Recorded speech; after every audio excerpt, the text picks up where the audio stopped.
Hmm. Huh. Huh. Hel- Hello, everyone. My name is Alexis Wallace. Today, I want to share a personal struggle that has deeply shaped my journey at the University of the Incarnate Word. I live in a space between two worlds, the expectations of my family and the new perspectives I've discovered at college.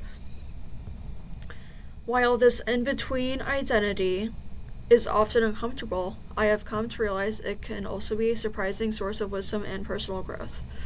To, to begin, let me frame the problem. Growing up, my family's traditions, values, and beliefs were the foundation of my identity.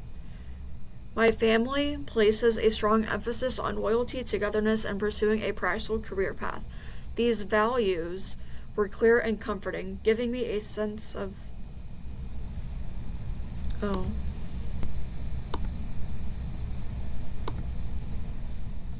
But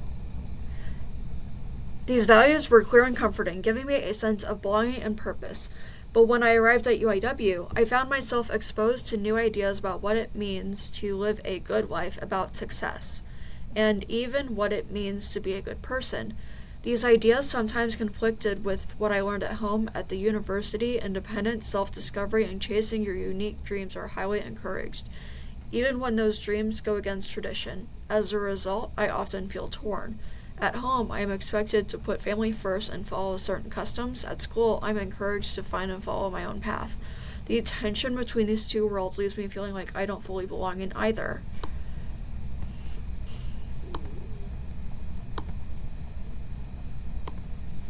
Yes.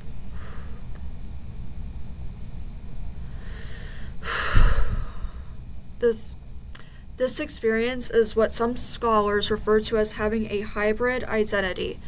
Living between two worlds means never fully fitting into either one, yet also having access to the strengths, values, and perspectives of both. For me, this in between space isn't only about culture, it's about values, priorities, and even the way I see myself. Sometimes it feels like I'm switching masks depending on who I'm with, always adapting but never quite at home. This constant negotiation of identity can be exhausting, but it is also enlightening.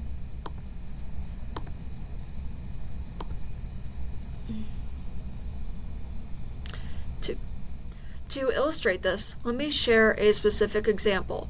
Last semester, I faced a real test of this hybrid identity. I was invited to a family event on the same weekend that a major group project was due for my classes. For my family, attending these gatherings is non negotiable.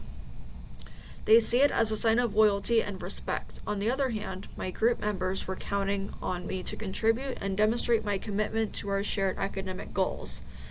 I tried my best to do both, but instead I ended up disappointing everyone, including myself.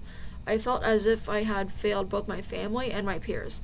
In that moment, I questioned where I truly belonged and whether I was letting everyone down by attempting to live in two worlds at once.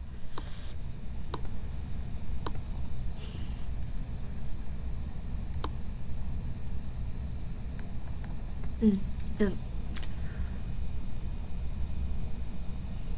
and analyzing this experience through the lens of our course, I realized that I was facing what philosophers call a question of ultimate concern. The good life, I learned, isn't just about happiness or success, it's about answering the question, what matters most? For my family, the answer is loyalty and tradition. For the university, the answer is self actualization and achievement. Living in the middle, I am forced not just to choose, but to constantly question and interpret both sets of values.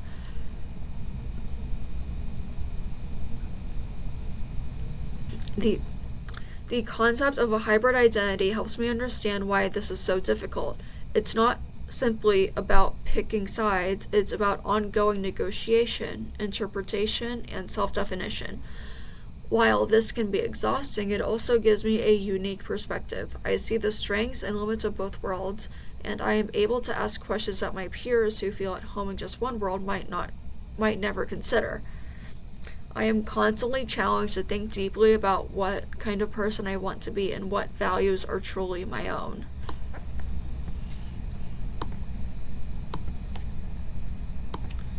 Okay. Augustine's Confessions. Augustine's Confessions. Augustine Confessions. Augustine. August, Augustine's Confessions provides a helpful model for making sense of these traditions. Augustine doesn't just recount his experiences, he analyzes his life searching for deeper patterns and meaning.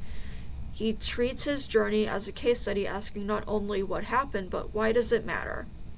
Inspired by Augustine, I have started to view my own struggle not as a personal failure, but as a valuable opportunity for insight and growth.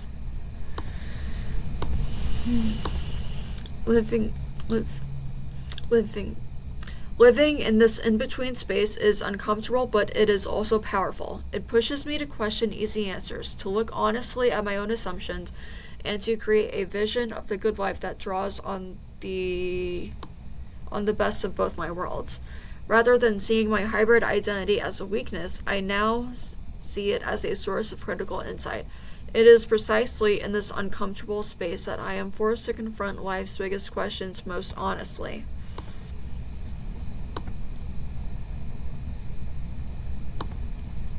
Why does this matter for other students? Many of us live in more than one world, whether that's between cultures, religions, or simply the gap between home and college life. If you feel in between, you are not alone. In fact, this position can make you a bridge builder and a deeper thinker. It's hard, but it's also an opportunity to shape your own answers to life's ultimate questions.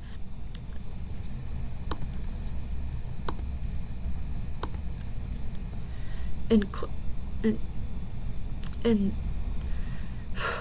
in In closing, I want to encourage anyone who feels stuck between worlds to see that space as a source of strength. By examining our lives using some of the tools and concepts from this course, we can turn confusion into clarity and tension into wisdom.